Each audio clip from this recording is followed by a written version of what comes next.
As Norman Floyd Barnes was talking about the situation in Iran, but previously this very year, we've seen a situation regarding oil, regarding Venezuela, and the list of countries are piling up. First it was Venezuela, then it was a rhetoric on Greenland. Today, a protest is rocking Iran for the third week, and we understand that it is regarding people's ability to not purchase daily elements, daily commodities. And $1 is equivalent to $1,000,000 real in their currency. I want to understand how you felt about this ongoing situation. Thank you for having me and giving me the opportunity. Good to see you again. The fact is that when we talk about the recent Iran issue, it's not recent anymore actually. It's a very prolonged and a historical event is connected to with such crisis. If you go for it, if you just we're going to visit, if you take the case of Iran, that's a one part of thing.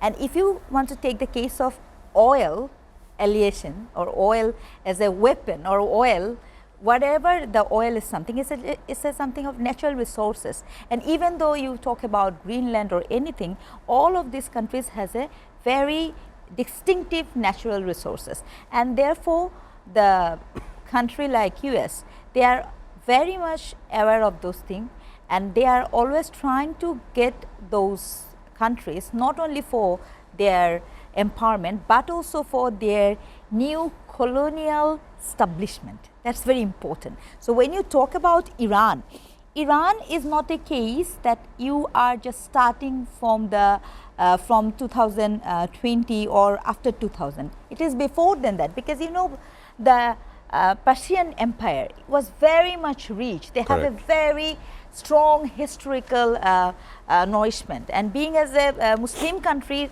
no matter what, they are Shia or whatever it is, but being as a Muslim country, they are very, very strong historical process. But I would like to go back to the history. If you just follow on, before 1940, once upon a time, they are following, there has been guided by the British Empire, because they have been motivated by Britain, and they have been through the Britain, and they have been changed a lot. And of course, I would like to also mention the name of Kemal Atatürk has a big influence of Iran over there. And then what happened? Khomeini was in exile. So even you go back that period, you will find whenever people are struggling with money, whenever people are struggling with their living expenses, they revolt. It is a very natural process, because where you will definitely speak out for your living expenses or something like that. So over that period, when we saw that we have the Iranian Revolution, in 1979, in 1970, yes, and that is the one and only revolution after the French Revolution, the very big revolution. And this Mr. Khomeini has been taken over the places. But the fact is that there is something happened over there.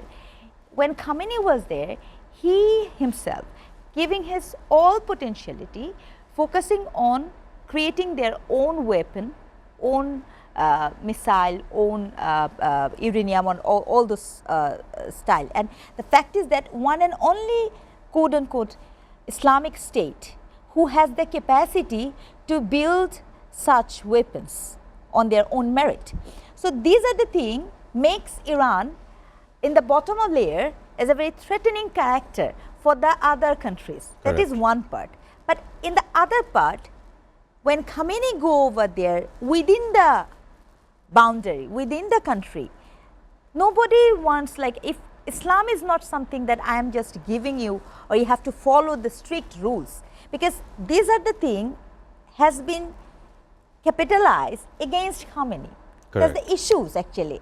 So because in particular women rights, I would like to pointing out 2022, Masha Amini, what happened over there? Yes, a huge protest had rocked the entirety of Iran. Yeah, it's a huge protest, and you know, like, it was a moral policing. Like you cannot push someone for wearing hijab. Even Khomeini make a verdict from the from himself that even television, the cartoon Rapunzel, that need to wear a hijab as well, because it's a female cartoon. So these are the things, it's way too much, which directly affect the progressive youth among the Iran.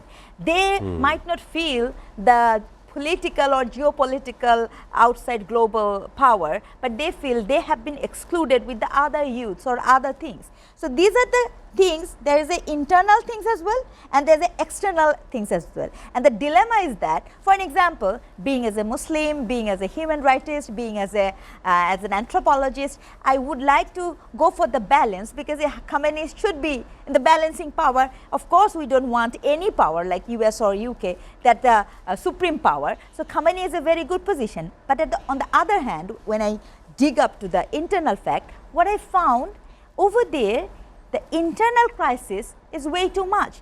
If Khamenei is little bit legitimized or liberal, things would be different. So that is the issue we need to learn from Iran as well.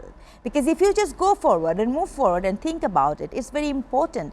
Whenever you have the economic stability, whenever you have the weapon or stability or political stability, then you can make something very strong. So this is a dilemma is working over Iran. It's not just a case we need to support that or that. And also some people, definitely we will talk about Palestine and Israel as well, because we have heard that Iran is threatening Palestine as well. If they are thinking that if they are threatening Palestine, then US will calm down and they will do some other politics.